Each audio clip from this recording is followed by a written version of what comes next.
and doing some Q&A today. Going to give away a Muay Thai guy hoodie today because I'm awesome, you're awesome, we're all awesome. So make sure you stick around to the end because that's where I'll be giving away a hoodie, and I'll also be giving you a special little gift, if you will, at the end. So even if you're watching this in the future, make sure you stick around and don't miss a thing. If anyone is on here yet, let me know. Where are you watching from? What's going on? It's early here in the morning. Well, not early. It's like 8 a.m. here in the morning. And it's actually been a little cold here in Thailand. It's been a little strange. But cold here in Thailand is nothing compared to cold back in the U.S., back in New York, in upstate New York. So I'm grateful that I don't have to deal with snow or February during New York. So I have a little bit of a cold, as you couldn't tell. It's not COVID, don't worry. But gonna just be sleeping it off today. Almost didn't do this live, and then I woke up. I was like, you know what? Fuck it. I feel all right. Let's just do it. So, who's here? Show me some love. Drop an emoji. Where you watching from? What's up, Eddie? From Philly? Philly. What's up, Colton? Good to see you guys here. Thanks for joining on in. Always good to see fellow USers here. From Georgia, Carlos. Glad to see you as well. Thanks for joining in. New Zealand, all right, around my time zone. I think you're a little bit later than me, right? Puerto Rico, all right. That's a place. My wife is Puerto Rican, and we've only visited there once. Definitely get to go back. Calgary, Alberta. Jeff, always good to see you here.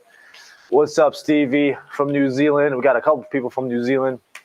Always awesome. That's a bucket list. My location, said location, is Koh Phangan, Thailand. It's in the Gulf Coast, or on the Gulf. Whoa. What's up, camera? There we go. It's on the Gulf of Thailand. It's on the southeast corner of Thailand. What's up, Sean? Jimmy, what's going on? London, Canada. That's in Ontario, I believe, right? Philippines. Yo, we got worldwide. All right, guys. So awesome that we got people from New Zealand, from US, from Canada, from UK, from everywhere. And yeah, shoot me any questions that you have. I'll be happy to answer, whether they're technique oriented, mindset oriented, life, business, nutrition. I'm all yours. Pick my brain, and I'll do my best to give you some guidance in one form or another and see what's up. And see what Cedric did? He had a cue in the beginning of his question. So this way my assistant Scott in the background knows that it's a question. It's very helpful. So thank you. Are you excited for One Championship Unbreakable today? Because I am. To be honest, I didn't even know it was happening today. Because I'm more excited about the UFC card tomorrow. I don't know who's really fighting on one. But now that I know that it's happening, I'm feeling pretty shitty today. So I'm probably just going to drink tea and watch some one fights, I guess, because apparently they're on. So thank you, Cedric, for letting me know, because otherwise I probably would have slept through it or something. Got a bunch of people on here. Thank you all for joining in. If you're just joining in right now, we're just doing a Q&A. I'm going to be giving away a free Muay Thai guy dry fit hoodie. And yeah, you're going to look sexy in it like I look sexy in it. And maybe I'll give away some free shorts too if I get enough people up in here engaging, asking questions. The more questions and engagement I get, whether you just drop an emoji, you ask a question, you give me a shout out, whatever it may be, the more likely I'll give away more stuff. So there you go. Just so you know. All right, we got one from James. What are some good stretches before training Muay Thai? Boom. Let me show you. 1 second. Let me point this down a little bit. More. I hope that is a good camera angle. Good enough, eh? So I do a variety of stretches when I first get started. But the runner stretch like this is really good. I like to fall forward. This way my hips are kind of falling forward. And then once I reach like my maximum range of motion, I like to do small circles with my knees to really get deep into my hips, right? I typically try to do this after I'm warmed up a little bit, but you can also do it just, this actually feels pretty good. Thank you for this question because I have not stretched yet this morning. I usually do this on both sides, and then I bring my elbow to my knee, and then from here I put my palms together and twist. This helps with my rotational flexibility, I guess, mobility a little bit open. Then I like to pivot my foot out a little bit and drop my forearms to the ground. This is called lizard pose. And then I like to bring my foot across my body, drop it down here, but I'm super tight because I haven't warmed up. And then I sit here and I fall forward, and that is pigeon pose. Other than that, just some other typical things. I like some mobility, so I'll usually stand on one foot and just kind of open up my leg around like this and back and forth. Helps with my balance, my flexibility on both sides. You can even kind of like swing your leg up and down. By the way, some of the things I'm showing you right now are part of the 5-day challenge that is starting on Monday. I'm going to be walking you through my morning routine, my exact morning routine, in addition to my stretching and a little workout routine in the morning. So make sure you sign up for that. FightersBody.com, thefightersbody.com. And also I just like to stretch like this too for my back. So hope that answers your question. I'm going to fix the camera real quick. Get it back up. Because otherwise I can't read any questions. It's not high enough yet. Hold on. Now I just need a fucking cameraman, huh? And then I'm legit. Jimmy, did you see Max Holloway fight yesterday? Great 5-round fight. No, I didn't. Unfortunately not, because it was at 3 a.m. in the morning here. And come on, camera. Zoom in on my sexy face. Not the one back there, the one right here. But I saw some highlights, and he's definitely awesome, if you know what I mean. I mean, Max has been awesome for a while. He's been one of my favorite fighters to watch because he just has such a love for the sport. And you can see it just in his fighting style, just how much he really enjoys it. And his technique is next level too. So I'll definitely watch that once I find a stream for it. What are your predictions for the UFC tomorrow? I like to think that Poirier will win. I think Poirier is a more versatile fighter. He's gone through more adversity than McGregor, in my opinion. And, I mean, it's anyone's fight, right? And when McGregor is, like, mentally there, believing in himself, he's, like, one of the most dangerous fighters in the world, right? And so it really is anyone's fight. I would bet on Poirier. If I were to bet any money, I would bet on Poirier. Other than that, Khalil Roundtree's fighting. We interviewed him on the Muay Thai Guys podcast. Awesome dude. So definitely watch him fuck up some dude. And then Matt the Steamroller Favola from New York. He was at our first ever Thailand training camp in Bangkok. And that was 5 years ago. And a memory just came up of me training with him. And now he's fighting on the pay-per-view card with Conor McGregor. Fucking badass. So make sure you go check him out too. Awesome guy. Really good skills. Works really hard. And so, I hope he does well. I'm sure he'll do well. So, yeah. All right. Where'd you get your style of fighting from? Just experience, more or less. I started with boxing and just coming from like a Western background. I played hockey and baseball and football, so stuff with my hands. So my hands tend to be a little bit more coordinated than my feet. I didn't play like soccer and that kind of stuff, or American or football, as people call it outside the U.S. And so, I started off being really boxing heavy, and then I've just kind of evolved my fighting style through every fight. I take a lot from all my trainers. One of the biggest influences on my fighting style is Dwayne Ludwig. I did 2 trips out to Colorado to train with Dwayne Ludwig. He's a former K1, one of the best old school K1 American fighters, and he's also the former coach of Team Alpha Male and TJ Dillashaw. And his fighting style and his training style and just his passion for the sport really opened my eyes to a bunch of different ways to be fighting. And so with the footwork, with the movement, which isn't really taught a lot in Muay Thai, I was able to implement that. And then just seeing all these great southpaws do really well, I decided to start learning how to fight southpaw a little bit more confidently. And so, I've just kind of kept adding little pieces to my arsenal, see what works in a fight, what doesn't work in a fight, and then just keep molding it to what I think is going to be the most effective. Boom. Boom, boom, boom, boom, boom. Thanks for the questions, guys. You're fucking killing it. I'm drooling on myself because I'm sick. Do you have any suggestions for hyperextended wrist? Hyperextended wrist. How'd you, like a hyperextended elbow. I've never done a hyperextended wrist. Rice, right? Rest, ice, compression, elevation. That would be my recommendation. Otherwise, rest it and just throw some elbows. And once it's healed up, then you can start punching shit again. Wrap it up nice and good too. What type of food is good to eat? Why? What type of food is good to eat while training, before training, after training? During training, I don't eat any food. I have maybe like sometimes when I'm on top of my shit, I'll bring like a squeezed bottle of honey. And I'll just take like when I'm getting really tired, I'll just take like a little shot of honey, if you will, for that sugar and glucose rush. But before training, I either train fasted or I'll have like a banana or an apple or something simple. No pre-workout for me.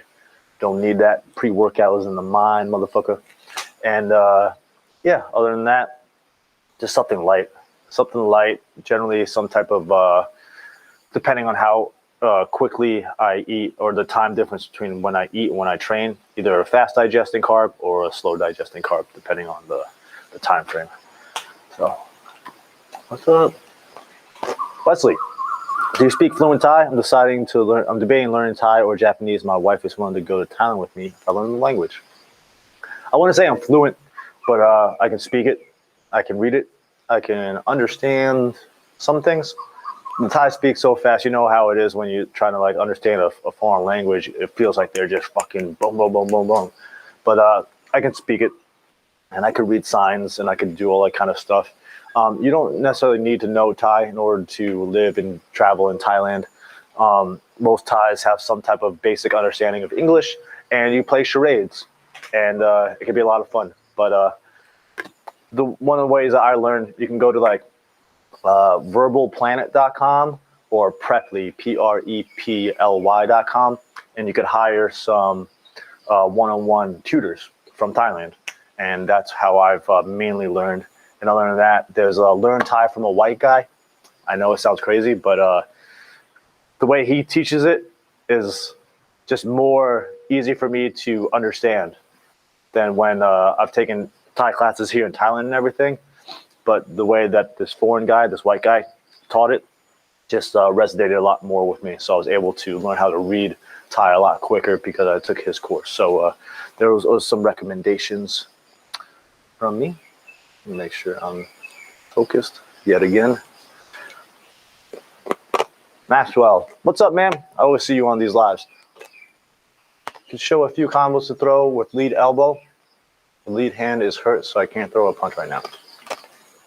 So combinations with the lead elbow, I'm not sure sorry, I'm chewing my Altoid right now. But usually with the lead elbow, I either like to grab my opponent's guard, and as I'm pulling that down, then I'll slice the elbow there.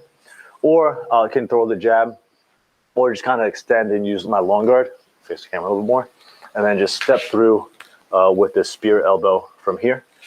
But like combinations with elbows from my experience, they don't really work. Usually, if anything, you could get off like 2 elbows, maybe like a left and a right.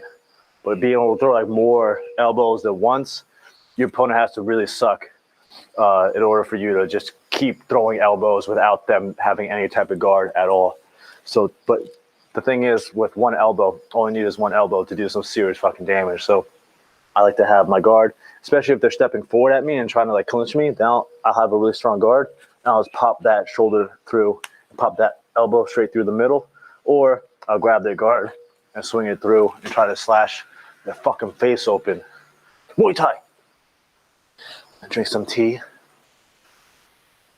I love you more than coffee. That's what it says. Leslie, hello again. Got destroyed by low kicks yesterday. Had trouble moving after a few solid hits. Any tips on how to counter people that likes to throw random low kicks? Didn't even combo set up.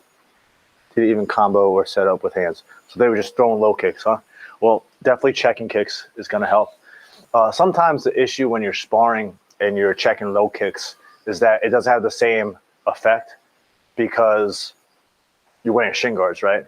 But if you check a low kick in a fight and there's no shin guards, you better fucking believe they're going to think twice before throwing another low kick.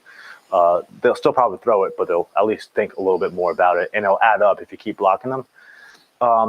Also, if you end up eating the low kick, right, just make sure you have a strong base and make sure you're always countering. Don't let them get away free with just landing some low kicks on you. And then also evasion is going to be good, just slipping that back and trying to avoid that and a little bit of movement. But, yeah, low kicks are a bitch. I'm trying to think of what else. But sometimes the best defense is a good offense. And so if they're throwing these low kicks without setting it up and just throwing straight low kicks, counter the motherfucker. And, yeah, just try to make them pay for every time they throw a low kick. And there's more in my mind. My mind's a little foggy this morning. I apologize. So if my answers aren't the best, it's because I'm a little sick. And that's why I'm drinking this lovely tea right here. You guys are killing it with the questions, by the way. Much appreciated. I'm going to be doing more. I'm going to be doing lives a lot the upcoming week.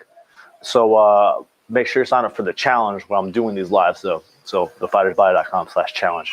Another plug. There you go. Titus, how good can you get with solo training? Got 6 months now until I move to Canada for TriStar. I want a solid base. You can get pretty good. I mean, you can get a solid base. If that's what you're looking for, you can definitely get a solid base. A lot of it requires a lot of self-accountability, self-discipline, being able to push yourself when no one else is around. It's that whole Ali quote, right? A true vision of a champion is drenched in sweat, tired or whatever, and no one is around kind of thing. And so you have to just know how to push yourself. You can, there's plenty of material out there. The Heavy Bag Blueprint, for example, it's actually a 6-month program where it takes you from point A to point B. Point A is like the real basic and foundations, and point B, or Z, I guess you could say, is advanced combinations and techniques. And so using courses like that, using follow-on programs like the Fighter's Body, which is opening up soon, will help you get a solid base. And yeah, you can do a decent amount. Running, getting good cardio, good aerobic. Building your aerobic base is going to help you train for longer as well. And so later on, when you go to TriStar, hopefully you'll be able to train for a couple hours. Hopefully that helps. Stretch for the knee. You can't really stretch the knee, to be honest. The knee is a joint. But you can loosen up the joints by loosening up just your muscles around the joints. So doing any type of leg stretches and like hip stretches and that kind of stuff. I'm not a knee expert, though. I haven't had any knee injuries, so I haven't had to look too far into them. But loosening up your hips is going to help alleviate pressure from your knees. So do yoga. Boom. If you want yoga, you want to like improve your flexibility, prevent injuries and all that kind of stuff. I have a free, or my wife has a free yoga video, a 15-minute high kick flexibility yoga video at nakmuaynation.com/high kicks. You can check that out. And she also has a YouTube channel, so make sure to check that out as well. Bunch of good shit over there. Rod Tang versus Superlek. Who you got? Superlek has been my favorite since I was a young kid, so I think he would outclass Rod Tang, but I wouldn't be surprised if Rod Tang gets a knockdown. Are they fighting tonight? Is this what the one card is? If so, fuck yeah, that's awesome. That's a good question. They're both the highest level of fighters you can get, right? Rod Tang is obviously super aggressive, but Superlek is very, he's just smart. He's just a smart, experienced fighter. I don't know. Rod Tang's on a tear. And yeah, it's just a crapshoot, man. Whoever shows up better that night, whoever has a better game plan and stuff. But I'm a fan. I'm a fan of the fight. I'm a fan of both of the fighters. So I don't really have too much input on that besides the fact that it's going to be a really good matchup, and it's undoubtedly going to be like fucking sick. Can't wait. I don't even know when that fight is, but hopefully it's tonight because then it gives me something to do. Otherwise, I'm not doing shit. Eddie Scott, what do you think of Max Holloway's theory on not sparring hard leading up to a fight? He believes it protects longevity and the brain. This is a hot topic in the fight world right now, and I tend to agree with him. That being said, Max is a UFC champion, former UFC champion. He's been in the UFC for like 10 plus years. And so he's gotten his rounds in, if you know what I mean. He's been training, he's been sparring, he has the fight experience. So for him specifically, yeah, he doesn't need a hard spar at all. If you're in the beginning stages of your fight career, hard sparring is important in my opinion because you need to know what it feels like to be tested in sparring. Otherwise, you're going to get into a fight and you're going to be like, holy fuck, this is so much harder and more intense than I thought it was going to be. And so hard sparring when you're getting started in your fight career and you want to actually test yourself and see if you have what it takes to be in the ring is really important. I don't really hard spar too much anymore. I'll do it like once in a while leading up to a fight. But generally speaking, it's more technique-oriented fighting. Yeah, because I want my brain cells to stick around for as long as possible. So typically when I do hard sparring, it's still 100% to the body, 100% to the legs, and then like 50% to the head, maybe a little bit harder. But try to not hurt each other's heads because like your body and your legs can take a beating. They can be conditioned for that. Your brain can't be conditioned for that kind of shit. So yeah, find good sparring partners who actually fucking care about you. That's also really important. It's hard, but it's important. Who do you recommend? How do you recommend starting the first round in a fight? It depends. Is it a 3-round fight? Is it a 5-round fight? What is your fighting style? What are you trying to accomplish with your game plan in that fight? In a 3-round fight, I mean, before I had one fight where I had my arm broken in the first round, right? And before that, every fight I had, I was like, I'm going to be the first one to attack. I'm going to let them know about my fucking power and what's up. And then I fought this dude, Chris Williams, who was like a superhuman G.I. Joe looking motherfucker. Not during weigh-ins, but the night of the fight when I stepped in the ring, he was. And he threw the first kick. And I think that was like the first thing that like, I don't know if it broke my arm right then and there, but it definitely hurt my arm. And after that, I was like, you know what? Maybe I should have just like walked forward and throw a strike to be the tougher dude. Maybe I should be like the smarter dude. And so sometimes you could let your opponent kind of make the reaction and then you base your reaction off theirs. But generally speaking, now, especially because I fight primarily 5-round fights, I'm easing into it. I'm just throwing some long-range weapons to see how my opponent reacts. I'm testing out to see what my opponent's trying to do to me, what they're throwing. And so this way in later rounds, I can start to see patterns, set patterns, break patterns. In a 3-round fight, it'll probably be a little bit more of a faster pace. And so you want to pick it up a little bit earlier on because you need to win every fucking round. So, yeah, it's all dependent, but hopefully that helps. Hopefully that helps. Why do you think we don't see constant moving like Ali, Samart, and Israel Adesanya much in Muay Thai? I always see guys just in the middle taking all of each other's blows. So the scoring in Muay Thai and like the technique of Muay Thai is revolved a lot around being the more beautiful, the dangerous fighter. And Muay Thai, you're not supposed to move back like at all. That's like one of the rules, I guess you could say, is that you want to always either be standing your ground, so this way you can show dominance in your defense and that no one can push you back, or you want to be moving forward and pushing your opponent back. And so most of the time, I mean, if you spar enough Thais, which I have, you'll realize that like you can't fucking move them. They're like brick houses. They'll just stand in front of you and you'll throw strikes at them and they'll check and defend everything. And then you try to move them back. Meanwhile, they're like smaller than me, but they'll still be moving forward I can't hit them, but they can hit me. And like that is just a really scary person to fight. Someone who you can't hit, but they keep moving forward. That's like a rod tang, right? Someone who just keeps moving forward at you.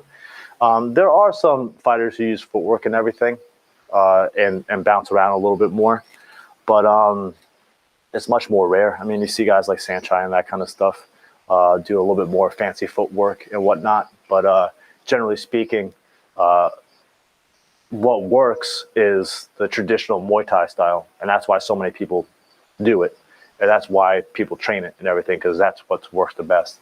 There's obviously anomalies every now and then, but more often than not, just having that solid base, solid foundation, good balance, good control, good defense is the foundation of good Muay Thai, if you will. Boom. Killing the game. We're a half hour in. If you guys are still in it with me, you know what we'll do right now? We'll take a little break from questions, and I'll ask you motherfuckers a question, and I'll give away a free Muay Thai Guy dry fit hoodie. How does that sound? Now, I need to know, though, if you guys are actually paying attention. So drop an emoji in the comments. I don't care what emoji it is. And let me know that you're watching, so this way I can actually give away a free Muay Thai Guy dry fit hoodie. This is great for training. It's stylish. Huh? Yeah. Yeah. Boom. Yeah. It's light. It's breathable. It's not like a heavyweight hoodie. It's more of a like a fall, spring hoodie, and it's really good for training and that kind of stuff. There we go. I'm starting to see the emojis. I knew someone would drop a fucking eggplant. I knew it. All right. Okay. Need a question now. I wasn't even thinking of what question I should fucking ask. So there you go. Let's see. Let us see. Who was...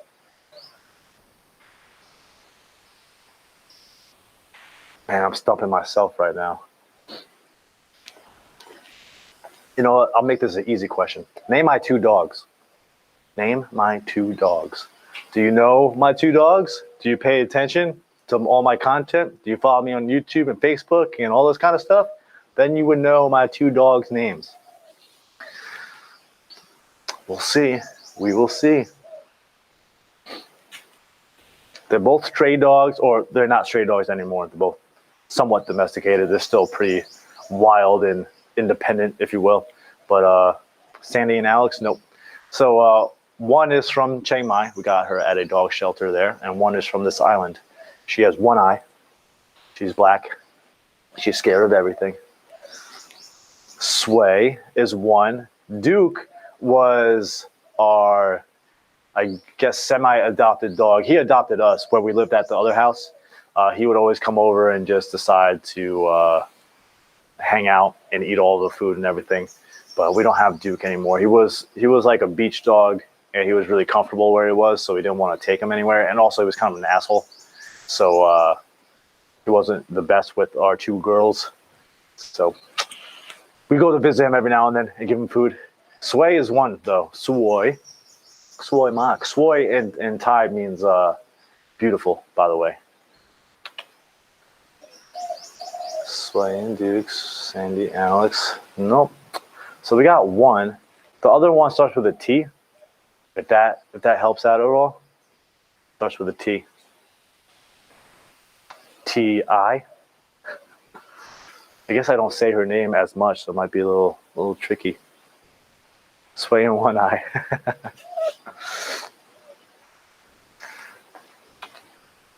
T-I-L. Just, it's like Wheel of Fortune right now. You got T-I-L. You can buy a vowel or a consonant next.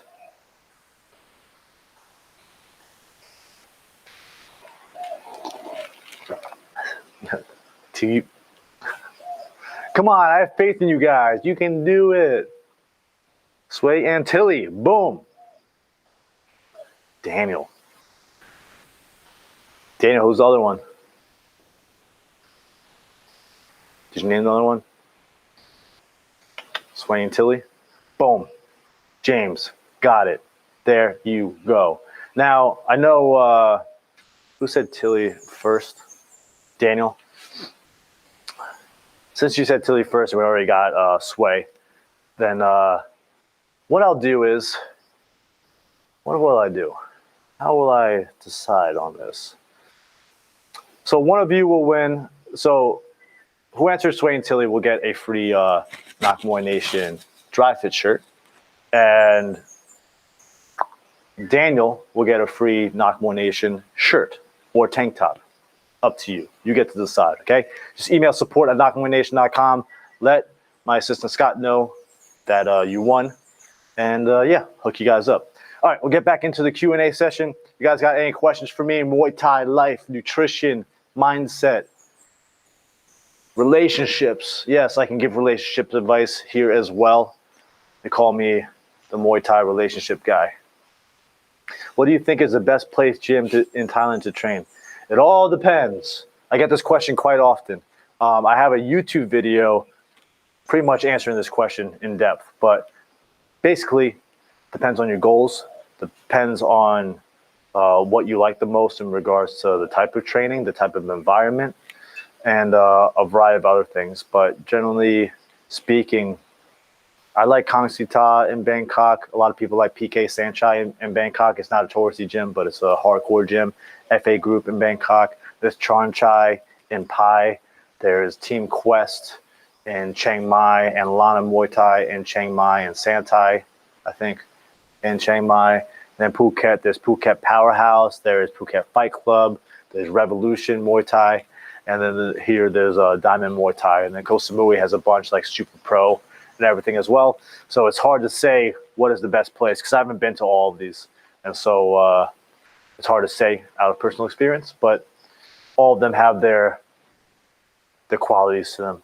They're all awesome Muay Thai gyms as far as I know. So just do your own research, though. That's what's the most important. Who do you believe utilizes Muay Thai the best in MMA? I mean, Edson Barbosa. He's probably he's the first one that like comes to mind when I think of Muay Thai and MMA and switch kicks. Khalil Roundtree, who we've interviewed before, who's fighting on the McGregor podcast. He came out to Thailand, trained at Pechindi. That's another good gym. And then had a fight against Eric Anders, and he looked like a fucking savage with his switch kick and with his Thai hop and all this kind of stuff. And so those are two names that pop up.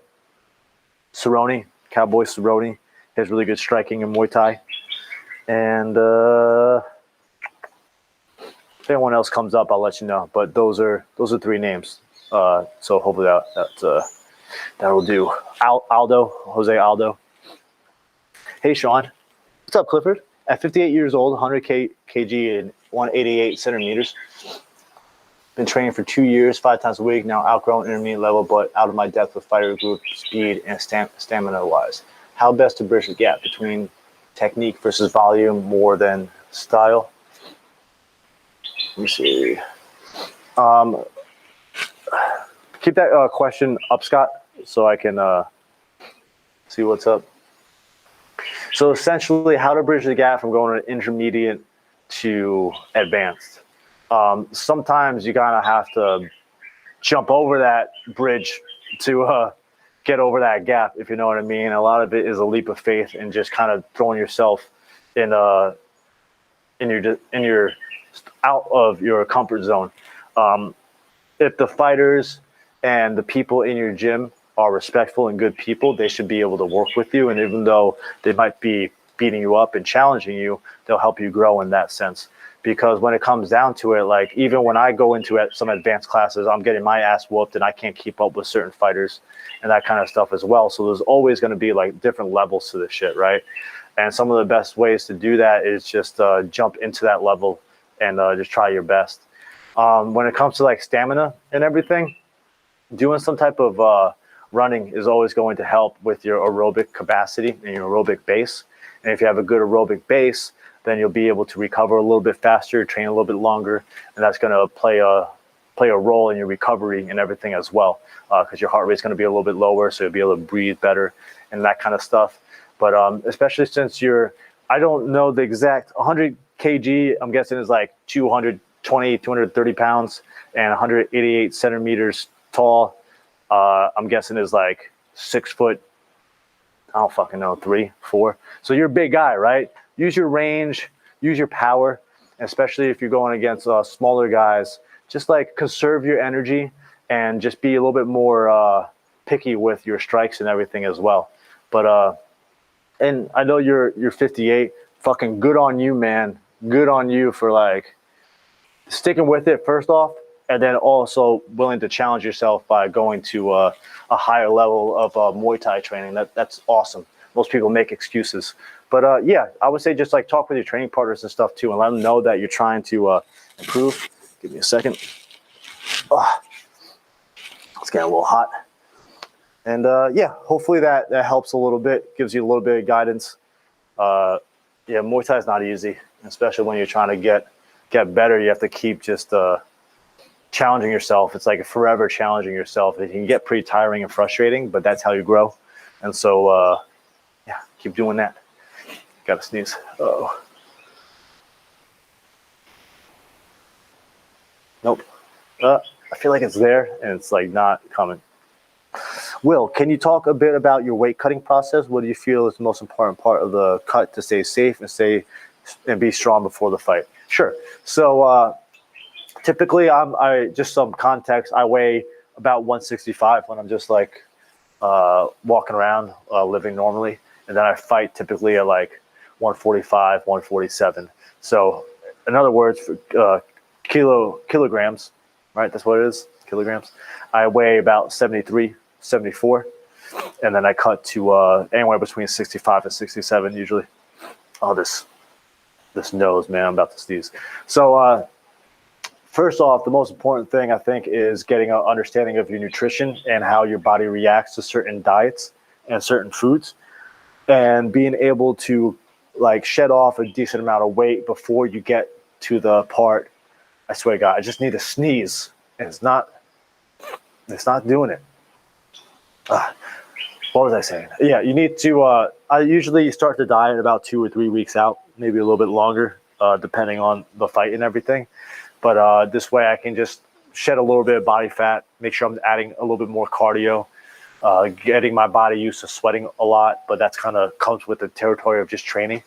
And then the week of a fight, usually I have to cut about 10 pounds. So I'm usually in my mid to upper 150s by then. And then what I have to do is, a lot of fighters do this. This is like one of the go-to ways to cut weight is you kind of trick your body to think that you're overhydrated. So say I have to weigh in on Thursday for a fight that is Friday. On Monday and maybe Sunday, I'll drink 2 gallons of water per day. And my body, you'll be peeing every fucking 5 minutes, it'll feel like. And your body will get used to just discharging all this excess water. And you're training your body to sweat more, to pee more, and to just get all the water in your body out. And so you do that for, let's say, Monday and Tuesday. And then on Wednesday, you drink 1 gallon of water. So you kind of start to wean off it. And then on Thursday, until your weigh-ins, or like Wednesday night, let's say you weigh in Thursday at 5 p.m. On Wednesday, maybe midday or at 5 p.m. on Wednesday, I'll stop drinking water altogether. I'll sleep. Usually when I wake up, I'll just lose some water weight from there. And then depending on that, I'm pretty much fasting because I'm not training too hard or anything. I'm barely training at all. If anything, I'm just doing some shadow boxing and jumping rope and that kind of stuff. If anything, I'll just have like usually a black coffee that helps with, it's a diuretic, right? So it helps you pee, helps you poo. And it's the best when you wake up and you take a big shit in the morning and you lose like a pound. And you're like, yes, I don't have to lose that of water weight.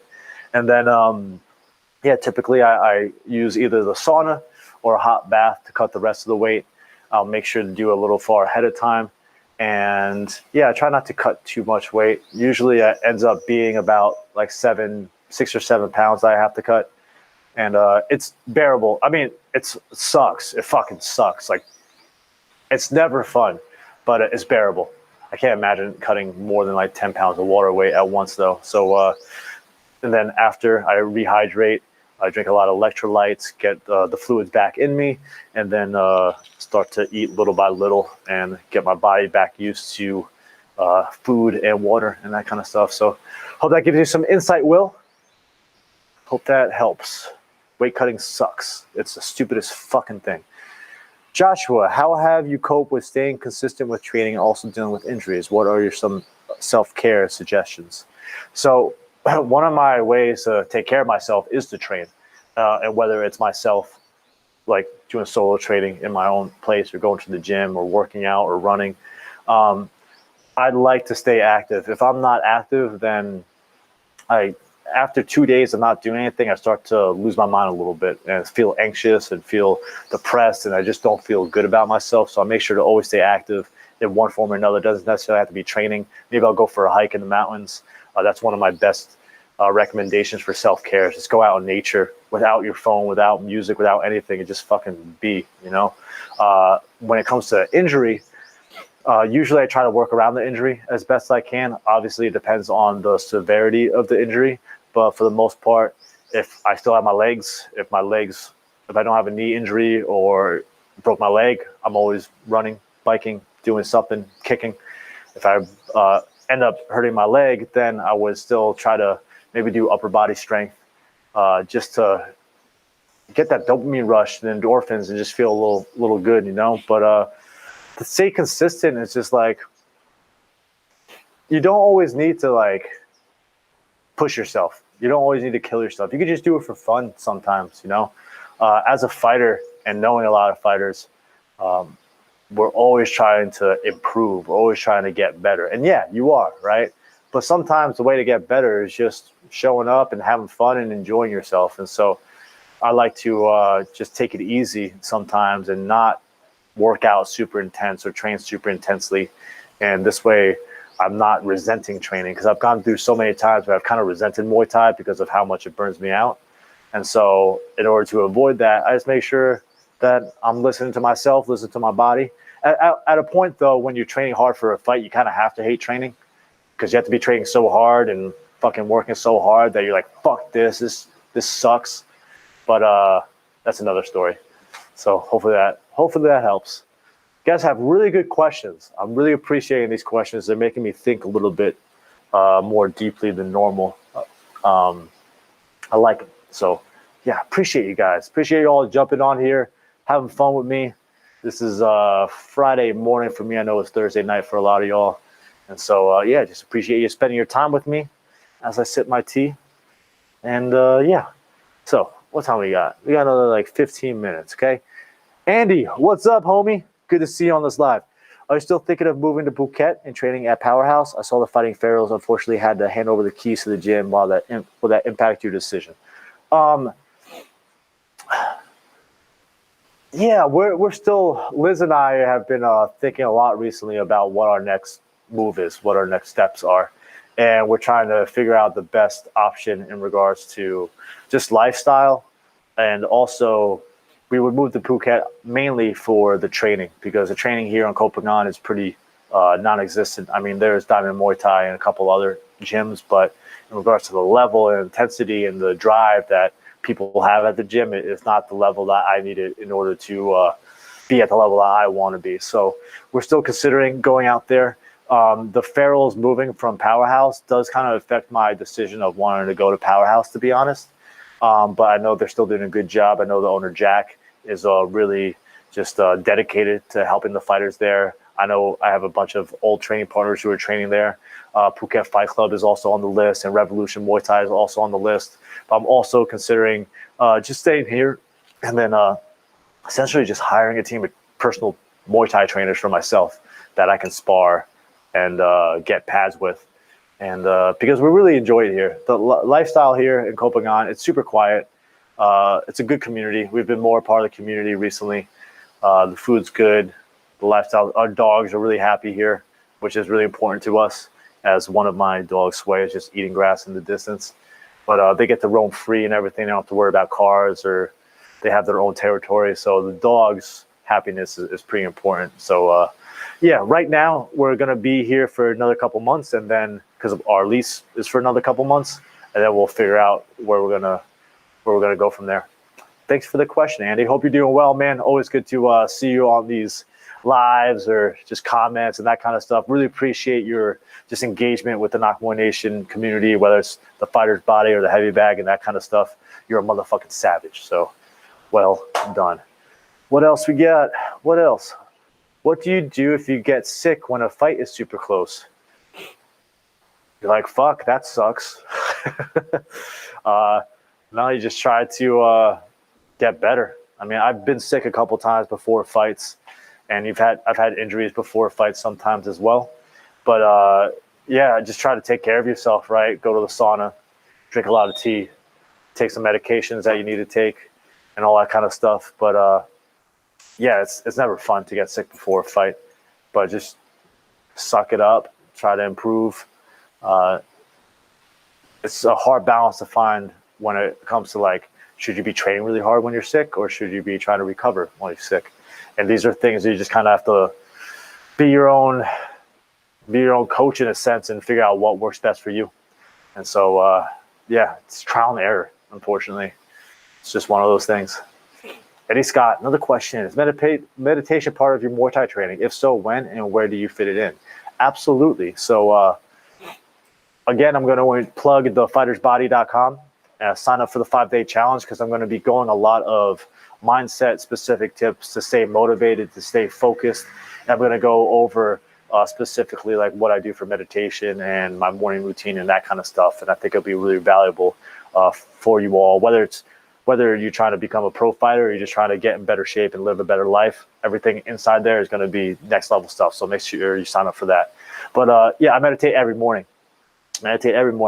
Ironically enough, not this morning because I've been sick. And so I've been trying to sleep. And I was like, oh, fuck, I was supposed to do a live. And I woke up. I was like, so I'm a little scattered right now. But I meditate about 15 minutes every morning. And generally speaking, it's like I do what's a 5-5-5. So the first 5 minutes, I do what's called box breathing. I breathe in for 4. I hold for 4. I breathe out for 4. I hold for 4. And I do that for 5 minutes.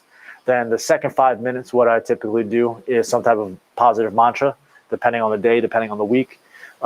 Recently, it's been, I am disciplined, driven, and determined. That really helps stick with me.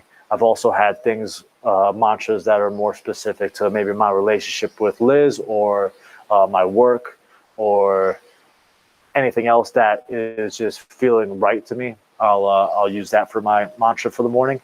And then the last 5 minutes, excuse me, I mix between, I either visualize and connect with my vision of opening up this Muay Thai dog sanctuary. Hopefully a few years down the line, all you motherfuckers better come.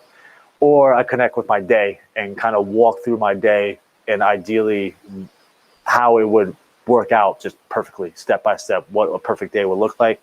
And this way I try to manifest that and try to work through that. So that's my meditation practice. I try to meditate at night. I also check out Prime Mind, which is a really good app for like guided self-hypnosis and then guided self-meditation. Definitely check that out too. Sometimes I'll do that when I just need like a shift of mindset.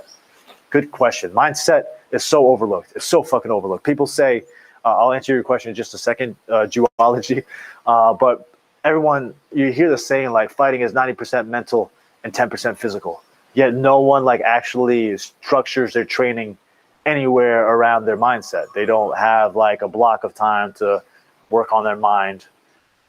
And so it's just, it's bizarre to me. And so I make sure that I'm training my mind all the fucking time, as much as I can, trying to be present, more aware, more disciplined with my social media use, with my phone and technology use, being more aware of my thoughts and emotions and being able to journal, being able to meditate, being able to just be a lot more in touch with what's going on in here and building that confidence and belief in myself. Because without that, what the fuck do you have, you know?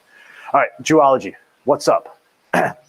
Could you show the fundamentals of hand trapping in situations where you used it?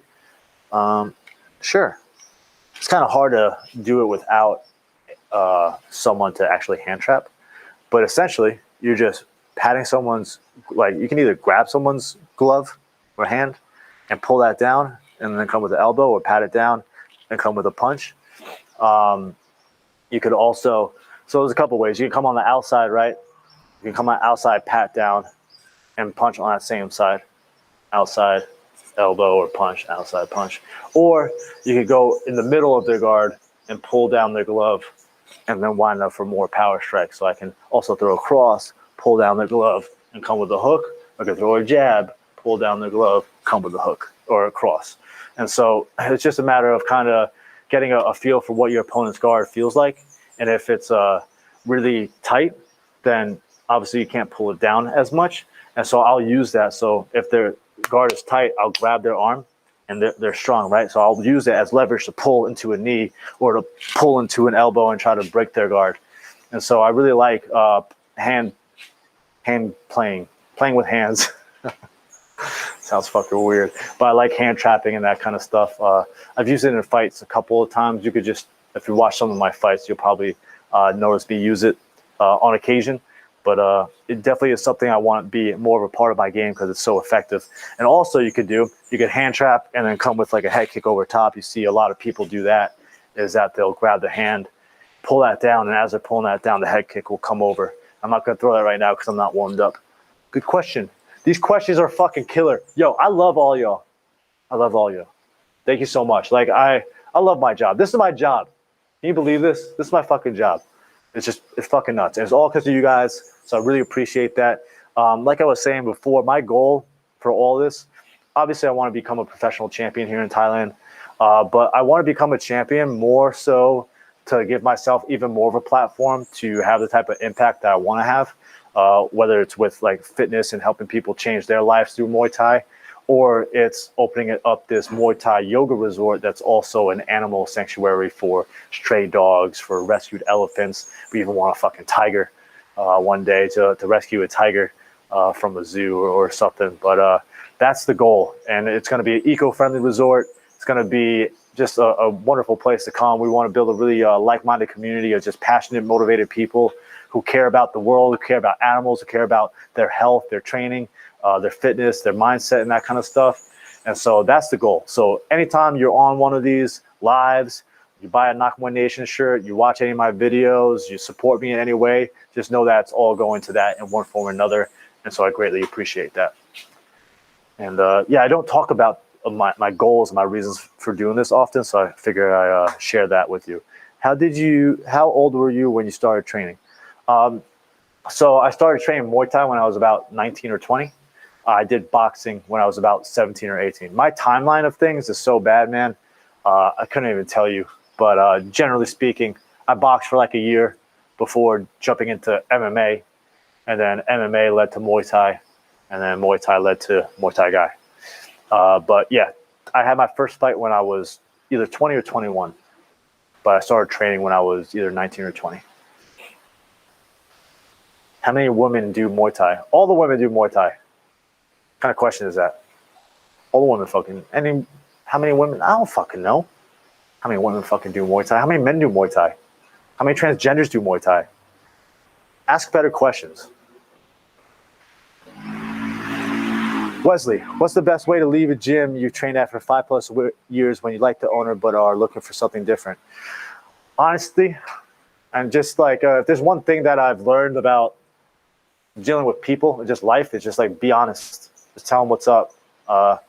Listen, I really value my relationship and my time here with you. You've given me so much, and I've learned so much and grown so much because of you in the gym.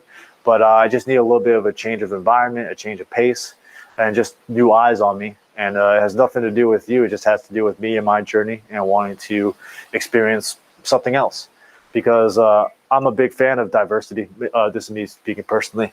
And being able to train at different gyms and get different coaches and different training partners is a really good way to highlight some blind spots that you might have otherwise. And so it's really important to make sure that you are going to different gyms. Loyalty is important as well, though. And so obviously there's a balance between that. But if you have a good relationship, you like the guy or the girl, whoever it may be, just be honest. You owe that to them, right? So just be honest. That is relationship advices from the Muay Thai Guy. Have you ever thought of organizing training camps for your followers, for people who are going to Thailand for the first time? I do organize that stuff. I do. Go to MuayThaiVacations.com. We probably won't be doing any Thailand camps in the next year, maybe not in the next 2 years, to be honest, because I'm focused on a lot of other aspects of my life and business and training. But we will be doing Muay Thai retreats in Greece and Costa Rica still. Those require a little bit less time and energy for me, and I love Greece and Costa Rica. But here in Thailand, when I'm here in Thailand, my main focus right now is work online with you guys, and also my own training and my own fighting, because I want to make the next couple of years of my career like this is it. I'm 33. I got a good. I mean, I could probably fight. I'm not like, I might be 33, but I don't feel 33. If you know what I mean. I don't even know what the fuck that means. So you might not know what I mean, but I'm really healthy. I'm in great shape. I don't have any injuries and that kind of stuff. I feel mentally mature, so I'm going to be trying to fight and become a champion in the next couple of years. And I won't have enough time or energy to dedicate to hosting or organizing events here in Thailand. But the goal is to open up my own Muay Thai gym sanctuary for animals, and then have everyone come and visit, whether it's your first time or second time. Would you come to visit my Muay Thai gym sanctuary? Drop an emoji if you do. It's always just good. And let me know what your thoughts of that are. What animals, actually, drop an emoji of the animal you would want me to have at this animal sanctuary Muay Thai gym the most. I want to kind of become the next Tiger King of Thailand. Obviously, I want to rescue the tigers, though, and not just like buy them. And same with elephants. I would love to have like a whole elephant sanctuary and be a mahout and and have all these monkeys. And lizards can go fuck themselves. I don't want any lizards at my animal sanctuary. All the dogs, that kind of stuff. What is that? That's a tiger? Yep, Clifford. Definitely gonna have a motherfucking tiger. Monkeys, yeah. See monkeys pretty often around here. Sometimes when we go for hikes. Gorilla? Oh shit. That'd be fucking intense. Ain't no gorillas over here. Jaguar? All right. Okay. You get down with the jaguar. Horse? Okay. I didn't even think about that. We would catch fucking horses and do some horseback riding in the mountains here. On the beaches, romantic like. You know what I mean? All right, we're getting towards the end. All right, so we'll do 3 more questions after this one. Is that okay, Scott? I hope so. So thanks for the advice. I have this problem where I commit too much to my punch and end up overreaching and get countered easily. What can I do to prevent that? Well, you're aware of it, and so now just don't do it, right? So it's like a lot of it comes down to just like telling yourself and training yourself to do that. That's the first step, right? Then other than that, it's just think about when you're punching, right? Obviously, you don't want to overreach and be out of position and be countered. So typically, what I like to do is try to keep my head above my body at all times. As long as my head is above my body, then I'm in control and I'm able to have a good foundation to defend and to move in one way or another. Once my head goes in front of my body or behind my body, unless I'm trying to like lean back, right? But if it's going ahead of my body, then I'm just open for everything. So I'm always trying to just keep my head on my body, over my hips, over my legs, and make sure that, I mean, you can generate a little bit of power by lunging and that kind of stuff, but more often than not, I like to have it's called sitting in your punches, right? And my trainer would tell me this for years, and I was like, yeah, I'll sit my punches, whatever. And then one day I did it. I was like, whoa, that's what he's meant this entire fucking time. But like literally sit in your punches and drive off your back foot, have most of your weight in your back foot, and try not to shift too much on your front foot. So this way you're not overreaching and stuff. Hopefully that that helps. 3 more questions, and then we'll give away one more shirt. One more shirt. What guard do you use when throwing a knee? Long guard. I typically use my long guard, because long guard you can grab them and pull them into the knee, and also you're defending yourself pretty nicely against any counter punches and that kind of stuff. So yes, long guard.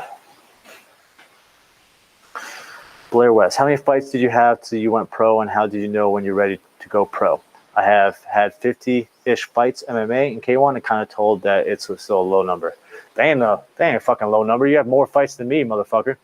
50 fights? No. I had about, what I had? I think I was like, I had like 20, 23 fights, 24 fights. I knew it was time to go pro when I saw my training partner go pro and he started to do well. And me and him have been training together for a long time. I talked to my coach, talked to my training partner. They thought it was the right time. Honestly, I might have just went a little too early, to be honest, because I didn't start off quite hot in the pro ranks. But live and learn, right? So, yeah, a lot of it. I think if you have 50 fights, you're ready to go pro.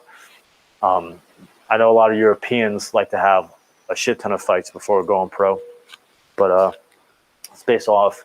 It's mainly I would just get perspective from your team and people around you if they think you're ready to go pro. And do you feel fucking ready to go pro? How have your last fights been? Have you been able to follow through with some of the tactics and strategies that you've been working on? Are you mentally aware while you're in a fight and that kind of stuff? And what's your drive to be pro? That's also pretty important. 2 more questions.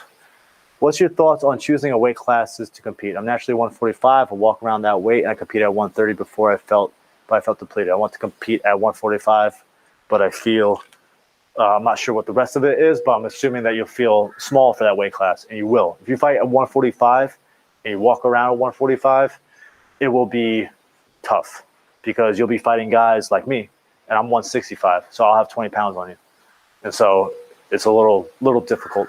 A lot of the weight cutting and everything comes down to, unfortunately, trial and error and just figuring out what works best for you and like how much weight works best for you, where you feel not depleted, but you still feel strong and a good size for that weight class. And I was just answering the previous question, like how many fights should you have before you go pro? You should have quite a bit because you need to experiment with weight cutting. You need to experiment with training camps, with strength and conditioning, with nutrition. You need to continually experiment until you feel like you got a good understanding of where you are as a fighter. And then from there, you'll be able to make a better decision. If you work out at 145, most people who are around 145 probably do fight at like 130, 135. I would reassess your nutrition and weight cutting protocol and see if there's any way that you can improve that and how you can rehydrate after the weight cut and everything. So this way you don't feel as depleted. But yeah, a lot of it just comes down to kind of everyone's body is different. And so trial and error. I know that's not the answer you wanted, but last one. Oh, donated $5 from I Love Music. Thank you so much. Yeah, Scott, if you ever see anyone donate on YouTube for a sponsored comment, definitely throw them up there. Can you give an example of what kind of meal you eat in a training day? Sure. So a typical training day when I'm training full-time. Right now I'm not training full-time, but I'll usually wake up, I'll drink water, just drink lemon water, and then I'll train. And I'll train fasted most of the time. And then after a fasted training session, I'll have some type of protein smoothie, usually like a banana, coconut water, and protein. Boom. Then after that, I'll let that digest, and then I'll have my first meal for the day. It's usually revolved around some type of brunch style meal. So it might be like an oatmeal bowl with some blueberries and peanut butter, or it might be eggs and salmon and toast and broccoli, or something along those lines. And then I'll typically kind of like snack after that until my next training session. That will be like almonds or dates or apples or bananas or whatever I'm in the mood for. Then I'll train again. Then I'll have another protein smoothie. And then for dinner, usually it revolves around a protein, a carb, and a veggie. So chicken, rice, asparagus, or chicken, rice, broccoli, or chicken, rice, salad. There's a lot of chicken and rice here in Thailand, so I end up eating a lot of chicken and rice. So yeah. All right, guys. So I'm going to do one more giveaway. We're going to wrap up here.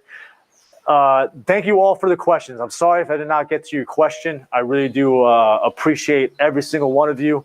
And if I had the ability to clone myself and answer all the questions, I would do so, but not yet. Not yet. So we'll give away one more T-shirt you can take, or tank top, whichever one you want. It's all up to you. And I guess I'll ask another personal question, because that's the only thing I can fucking think of right now. So this is a Muay Thai guy specific question, okay? What book did I read that gave me the idea to train and travel to Thailand, to travel and fight in Thailand? What was the book? What was that book? Who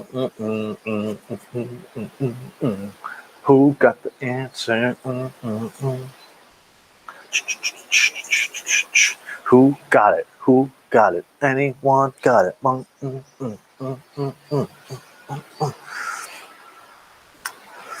What was the book I read that inspired me to go to Thailand? The Fighter's Heart, Chris Lana, boom, you sexy motherfucker. All right, you win a sexy shirt because you're a sexy motherfucker. That's how it works here. That's how it works. A lot of people knew this, so appreciate you all. Sorry if you were just a second late. Fighter's Mind was another book by Sam Sheridan, the same author, which was a great book as well. And so, yeah, Chris, just email support. No, I wrote the Thailand travel guide. Thanks, though. Yeah, Chris, send support at nakmuaynation.com. I just want to remind you all to sign up for the Fighter's Body Challenge, motherfuckers. Just do it. It's going to be super valuable. You're going to learn a lot. Hopefully you learn a lot from these lives as well. But I'm going to be doing this whole challenge live, too. So go to thefightersbody.com and sign up there. And yeah, I'll be giving away a free 1-year membership to the Fighter's Body as well. And that's 144 done-for-you workouts that you get to follow along with me. Well, almost dropped this coffee or tea. And the heavy bag workout, shadow boxing, HIIT, cardio core, yoga, everything you can imagine. So it's perfect for at-home training. It's perfect for a supplement for your gym training. It's just a really good balance. And I teach you everything I know. I literally teach you in the Fighter's Body. I literally teach you everything I fucking know. And so there you go. So sign up for the challenge. And yeah, I might be doing this again live, maybe in the weekend. I'm not sure, but the challenge starts Monday. So make sure you sign up for that if you want to be a part of it all. I might do a live everywhere. I'm not sure yet, but sign up for it so this way you don't miss out on anything. I'll make sure to get back. I typically, after these lives, I come back to these videos and answer any questions by typing that I didn't get to answer here. So if you have any questions, you can drop them here even after the live is done, and I'll try my best to get back to it and help answer it. But yeah, if you like these Nak Muay Nation stuff, show your support. Go to nakmuaynation.com/shop. Buy some stuff. Like I said, always appreciated. All that support goes to my my vision of opening up this animal sanctuary Muay Thai gym. And yeah, your support does not go unnoticed. So thank you all so much. I'm going to go eat, then to the sauna, and then to massage. I'm going to nap, and I'll probably eat again. And then maybe I'll get another fucking massage. Maybe I'll do a sauna again. Who the fuck knows? But thank you all for the love and support. This is Sean Fagan, the Muay Thai guy. I'll catch you next time.